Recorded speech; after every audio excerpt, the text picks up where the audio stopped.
रानी लक्ष्मीबाई का जन्म वाराणसी डिस्ट्रिक्ट में 19 नवंबर 1828 को एक मराठी ब्राह्मण परिवार में हुआ था। उनके बचपन का नाम मणिकर्णिका था, पर परिवार वाले उन्हें मनु कहकर बुलाते थे। उनके पिता का नाम मोरोपंत तांबे था और माँ का नाम भागीरथी। जब लक्ष्मीबाई 4 साल की थी तभी उनकी माँ की मौत हो गई थी। माँ के गुजरने के बाद उनके पिता उन्हें बाजीराव के दरबार में ले गए। वहाँ सब उन्हें प्यार से छबीली कहते थे। वहीं उन्हें शस्त्र चलाना, तलवारबाजी और घुड़सवारी सिखाई गई। जब मनु 12 से 13 साल की हुई तब 1842 में उनकी शादी झांसी के राजा गंगाधर राव से कर दी गई। वहाँ उनका नाम बदलकर लक्ष्मीबाई रखा गया। 1851 में रानी लक्ष्मीबाई को एक पुत्र हुआ, पर 4 महीने में ही उनकी मौत हो गई। इस घटना के बाद राजा गंगाधर राव की तबीयत बिगड़ने लगी। लोगों ने राजा को सलाह दी कि वो एक संतान को गोद ले ले, तो उन्होंने दामोदर राव नाम के एक लड़के को अडॉप्ट कर लिया। 21 नवंबर 1853 को गंगाधर राव की भी मौत हो गई। अब यहीं से प्रॉब्लम शुरू हुई, क्योंकि अंग्रेजों का एक नियम था, अगर किसी राजा का बेटा उसका खुद का खून नहीं है तो उसका राज्य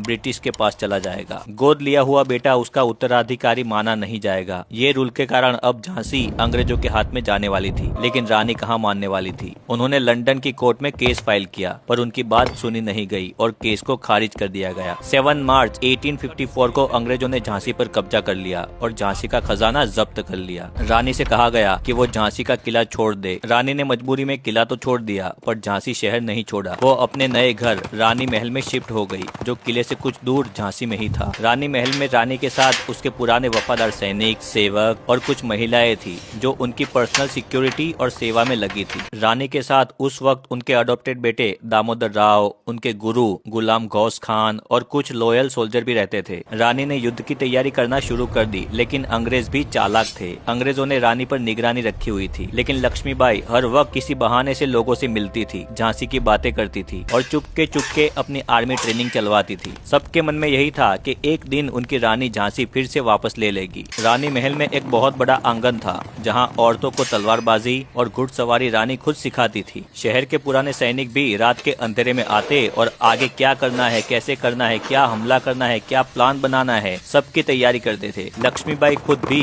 घोड़े पर सवार होकर ट्रेनिंग देखती थी। सबसे वफादार घोड़ी का नाम था सारंगी, जो हमेशा उनके साथ रहती थी। ऐसे ही समय बीतता गया। सब लोग एक मौके की तलाश में थे कि कब झांसी वापस ली जा सके। 1857 की गर्मियों में पूरे देश में अंग्रेजों के खिलाफ बगावत भड़क उठी। ये आग मेरठ से स्टार्ट हुई और कुछ ही महीनों में दिल्ली, कानपुर, लखनऊ और झांसी तक पहुंच गई। बगावत की खबर आते ही झांसी में लक्ष्मीबाई के सैनिकों ने अंग्रेजों के खिलाफ हथियार उठा लिए। लोकल सिपाही और नागरिक किले के बाहर इकट्ठा हुए और वहां हमला कर दिया। अंग्रेजों ने जब देखा कि इंडियन सिपाही उनके खिलाफ खड़े हो गए हैं, तो उन्होंने किले के गेट बंद कर दिए। किले के अंदर कुछ यूरोपियन ऑफिसर और उनकी औरतें और बच्चे थे। अंग्रेजों ने अंदर से फायरिंग शुरू कर दी। तोपे और राइफल से बाहर के सैनिकों पर गोलियां चलाने लगे। बहुत सारे सैनिक और लोग गोलीबारी में मारे गए, लेकिन भीड़ पीछे नहीं हटी। रानी ने इस वक्त बहुत समझदारी दिखाई। उन्होंने लोगों को शांत रखने की कोशिश की और अपनी सेना को ऑर्गेनाइज किया। उन्होंने खुद किले के पास जाकर देखा कि फायरिंग कहां से, किस तरफ से आ रही है और कहां से किले में घुसना आसान होगा। अगले कुछ दिनों तक किले को चारों तरफ से घिरा गया।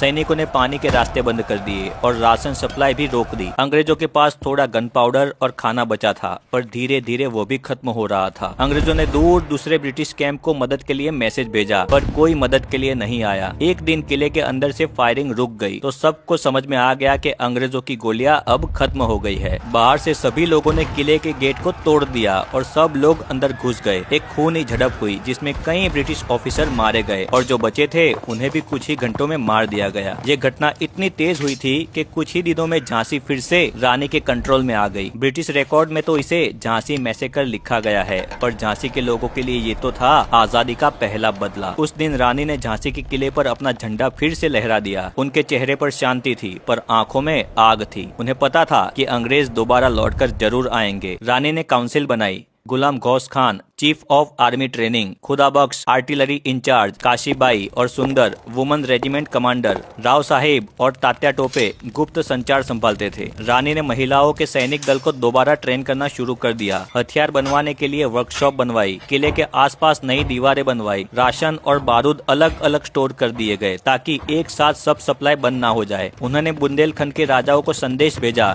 कि अगर हम सब एक हो गए तो अंग्रेजों को इस देश से बाहर निकाल सकते हैं। कुछ ने खामोशी बनाए रखी, लेकिन तात्या टोपे और नाना साहेब ने रानी को चुपके से सपोर्ट दिया। झांसी में हुई ब्रिटिशर की मौत की खबर लालीपत और ग्वालियर तक पहुंच गई। ब्रिटिश हेडक्वार्टर ने तुरंत फैसला लिया, झांसी को फिर से जीतना होगा और रानी को गिरफ्तार या फिर मार देना होगा। ये मिशन दिया गया मेजर जनरल ह्यूज रोज को, जो सेंट्रल इंडिया कैंपेन के कमांडर थे। उनके पास मॉडर्न हथियार, ट्रेंड सोल्जर थे। जनवरी 1858 में उन्होंने बुंदेलखंड की तरफ मार्च करना शुरू कर दिया। पहले तो एक आदमी को रानी के पास निगोशिएशन करने के लिए बोला, पर रानी ने उन्हें सीधा जवाब दिया, झांसी हमारा घर है, हम किसी भी हालत में इसे नहीं देंगे। रानी ने अब झांसी के अंदर इमरजेंसी डिक्लेयर कर दी। शहर के हर मंदिर में घंटियां बजने लगी, लोग राशन जमा करने लगे और हर गली में चौकीदार अलर्ट हो गए। किले के अंदर औरतें और बच्चों के लिए सेफ जगह बनाई गई। इधर ह्यूज रोज की फौज झांसी के नजदीक पहुंच गई थी। दूर से उनकी कैंप की तोपें दिखने लगी और धूल से पूरा आसमान भर गया। रानी ने देखा कि रोज की फौज अब झांसी से कुछ ही मील दूर कैंप लगा चुकी है, तो उन्होंने तुरंत अपनी सेना को रेडी करने का हुक्म दे दिया। किले के अंदर तैयारी होने लगी, घोड़ों को खुराक दी जा रही थी, तलवारों और भालों को तेज कर दिया जा रहा था और हर जगह तोपें सेट कर दी गई। उन्होंने अपने सबसे विश्वसनीय सैनिक तात्या तोपे को मैसेज भेजा कि झांसी घेर ली गई है और अगर समय पर मदद नहीं मिली तो शहर टूट जाएगा। तात्या तोपे भी कालपी से अपनी सेना लेकर निकल पड़े, पर इधर रोज के तोपों ने रास्ते में ही उनको रोक दिया। अंग्रेजों ने तात्या तोपे को रोकने के लिए रास्ते बंद कर दिए, कुछ पुल तोड़ दिए और चेक पॉइंट पर सिपाही तैनात कर दिए। वहाँ छोटे छोटे हमले किए, जिससे तात्या तोपे को सीधा झांसी आना मुश्किल हो जाए। साथ ही दूर से ब्रिटिश तोपों ने दबाव बनाया, इसलिए तात्या तोपे खुलकर मैदान में आगे नहीं बढ़ पाए। रोज की फौज ने 24 मार्च 1858 को झांसी पर गोलीबारी शुरू कर दी। दिन रात तोपें गरजती रही, किले की दीवार टूटने लगी। रानी ने आर्मर पहना, कमर में तलवार बांधी और खुद तोपों के पास खड़ी हो गई। रानी ने खुद घोड़े पर बैठकर हर पोस्ट पर जाकर सिपाहियों का हौसला बढ़ाया। दोनों तरफ से एक दूसरे पर हमले चल रहे थे। छोटी छोटी लड़कियां और औरतें भी किले के अंदर पानी और पत्थर पहुंचा रही थी। पूरा झांसी जंग का मैदान बन गया था। अंग्रेजों ने किले के अंदर एक कोने से रास्ता बनाया और अंदर घुस गए। रानी ने देखा कि कंडीशन अब बहुत खतरनाक हो चुकी है। तब रानी ने एक कपड़े से अपने कंधे पर अपने गोद लिए बेटे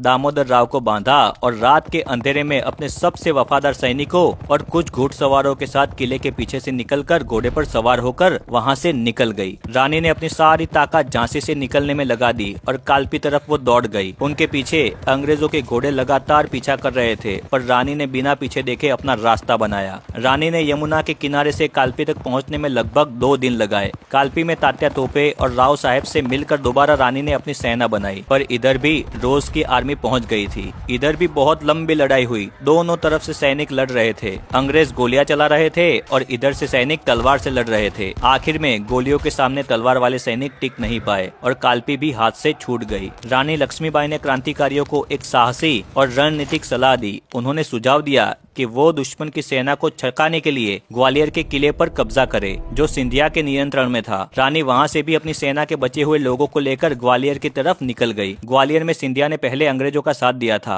पर जब रानी और तात्या तोपे की फौज शहर में घुस गई तो वहां के लोगों ने उनका स्वागत किया। रानी ने ग्वालियर के किले पर अपना झंडा लहराया और वहां से अंग्रेजों के खिलाफ अंतिम युद्ध की तैयारी शुरू कर दी। ग्वालियर की इस जीत ने रोज को बहुत गुस्सा दिलाया, इसीलिए उसने जल्दी ही ग्वालियर को घेर लिया। जब ग्वालियर में अंग्रेजों के खिलाफ फाइनल युद्ध शुरू होने वाला था, तब रानी लक्ष्मीबाई ने समझ लिया था कि अब जंग बहुत खतरनाक हो जाएगी। उन्होंने अपने वफादार सैनिक खोदा बख्श और रघु को बुलाया और अपने बेटे दामोदर राव को उनके हवाले कर दिया। रानी ने कहा, इस बच्चे को किसी भी कीमत पर जिंदा रखना है, चाहे मैं जिंदा लौटूं या ना लौटूं। सैनिक दामोदर राव को एक घोड़े पर बिठाकर जंगल से होकर कालपी की दिशा में निकल पड़े। रास्ते में वो लोग साधुओं का भेष बनाकर छिपते हुए चलते रहते। कई दिनों तक छिपते छिपते वो आखिरकार बिथुर कानपुर के पास पहुंच गए, जहां नाना साहेब पेशवा के लोगों ने दामोदर राव को अपने प्रोटेक्शन में ले लिया। इधर 17 जून 1858 को अंग्रेजों ने ग्वालियर पर हमले शुरू कर दिए। रानी लक्ष्मीबाई ने मेल सैनिक की यूनिफॉर्म पहनी और मर्दाना कपड़ों में अपनी सेना की लीडरशिप की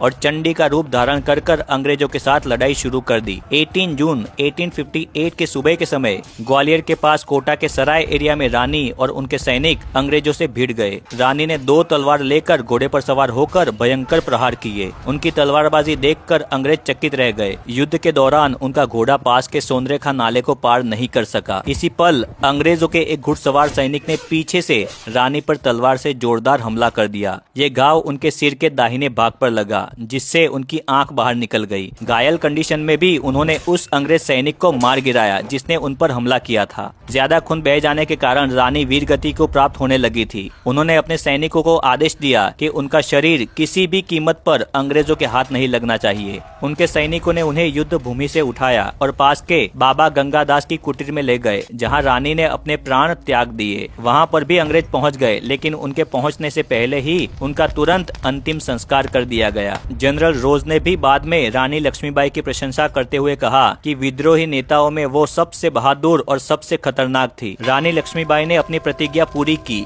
कि मैं अपनी झांसी नहीं दूंगी और अंतिम सांस तक झांसी के लिए